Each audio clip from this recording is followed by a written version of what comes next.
Halo brother, balik lagi di sesi Q&A bareng gua di iBrother Channel. Kita kali ini akan menjawab pertanyaan-pertanyaan yang masuk kayak biasa di channel iBrother dan di sosial medianya. Dan gue juga udah siapin playlist pertanyaan-pertanyaan yang sebelumnya udah gua ulas. Lo bisa cek linknya di deskripsi atau linknya yang ada di atas. Nanti setelah menonton video ini lo bisa cek pertanyaan-pertanyaannya dan list pertanyaannya lo bisa dicek juga di kolom deskripsi. Jadi lo tinggal klik aja timecode-nya sesuai dengan pertanyaan yang pengen lo tanyain. Dan di episode kali ini kita akan menguras beberapa pertanyaan. Langsung aja kita mulai. Q&A, tanya, jawab.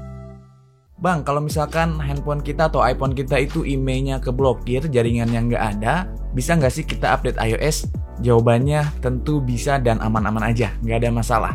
Asalkan hilang sinyalnya itu memang karena email keblokir, bukan karena kerusakan hardware kayak IC baseband. Jadi ketika iPhone lo keblokir emailnya, itu masih bisa update iOS sampai dengan iOS yang mentok untuk iPhone lo, gitu. Oke, lanjut di pertanyaan populer lainnya adalah apakah waktu update iOS data di iPhone kita itu hilang? Jawabannya enggak. Jadi ketika lo melakukan update di handphone lo dengan menggunakan WiFi atau menggunakan jaringan seluler, data-data di iPhone lo tetap aman. Entah itu data foto, data video, chattingan, kontak, voice message, atau apapun yang ada di iPhone lo tuh aman, gak bakal hilang. Tapi jangan lupa juga selalu biasakan sebelum update iOS lo backup dulu data-data lo ke iCloud. Atau kalau memang iCloud lo penuh dan terbatas misalkan cuma 5 GB karena nggak berlangganan yang berbayar, lo bisa backup dulu aja ke PC lo atau komputer lo atau ke laptop lo demi keamanan data-data yang ada di iPhone lo. Karena bisa aja waktu lo update ternyata boot loop dan terpaksa harus di flash ulang. Kemungkinan kayak gitu tuh bisa aja kejadian.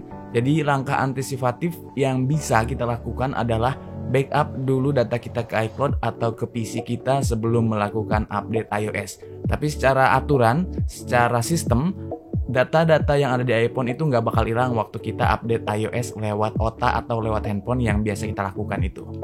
Ya, ini nih yang bikin banyak orang salah kaprah juga. Jadi waktu update iOS itu ternyata setelah update iOS terbaru, baterai health-nya itu malah turun. Dan mereka suka bilang, "Bang, kenapa setelah update iOS BH-nya turun?" Sebetulnya itu bukanlah bugs atau kerusakan yang lain-lainnya di iOS-nya, karena secara sistem, iOS itu tidak menurunkan baterai health, melainkan mengkalibrasi ulang dari baterai health yang real yang saat itu memang ada di iPhone kita. Jadi bukan berarti iOS menurunkan baterai health, tapi mengkalibrasi ulang. Sehingga data baterai health yang ada di iPhone kita adalah data yang terkini sesuai dengan realnya gitu. Jadi nggak usah terlalu memikirkan pusing-pusing lah dengan baterai health. Selagi handphone itu masih aman buat dipakai, terus baterai percentage-nya nggak loncat-loncat, terus nggak bikin HP lemot, nggak bikin HP cepet panas, pakai aja. Handphone gue aja banyak yang baterai health-nya di bawah 80%. Ada yang 75%, ada yang 78%, ada yang 80%. Semuanya oke-oke aja, fine-fine aja. Selagi masih kita pakai aman, nyaman, nggak drop, nggak loncat-loncat kapasitas persentasenya, terus nggak bikin handphone kita lemot, udah pakai aja, nggak usah bingung-bingung. Tapi kalau lo ngerasa saatnya ganti, ya udah ganti, cari part terbaik yang bisa lo beli. Oke, pertanyaan berikutnya yang juga beberapa kali ditanyakan sama teman-teman adalah, "Bang, pilih iPhone X Inter yang resmi bayar pajak dan terdaftar di Bea Cukai atau iPhone X resmi iBox, Digimap, dan sebagainya. Pertimbangannya kira-kira apa? Lo harus beli iPhone X Inter yang resmi bayar pajak. Apakah karena harganya lebih murah? Kayaknya enggak juga. Karena akumulasi bayar pajak bisa bikin HP X Inter itu lebih mahal juga. Atau harganya sama kayak X iBox dan sejenisnya. Karena yang bikin murah HP X Inter adalah HP X Inter yang ilegal yang nggak bayar pajak, otomatis harganya akan lebih murah.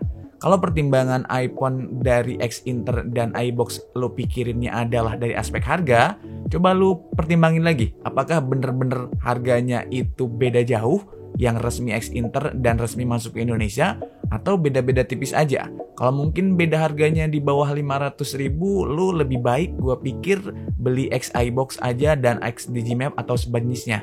Tapi kalau ada pertimbangan lain, misalkan lu memang sengaja beli X Inter karena lu butuh dual nano SIM, ya itu bisa jadi alasan kuat untuk lu beli iPhone X Inter. Karena untuk dual nano SIM hanya ada di region China atau Hong Kong aja.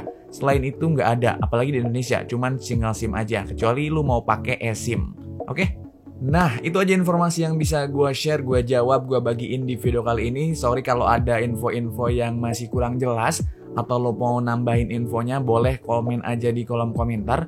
Atau barangkali lo mau nanya juga boleh, komen aja di kolom komentar, DM ke IG gue, DM ke TikTok, atau mungkin komen di TikTok dan IG. Juga follow IG dan TikTok gue biar tahu lebih banyak lagi.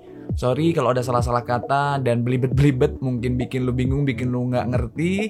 Thank you for watching dan mudah-mudahan bisa terus ngasih manfaat buat lo dan bisa mencerahkan dunia per iPhone-an dan Apple produk yang lainnya.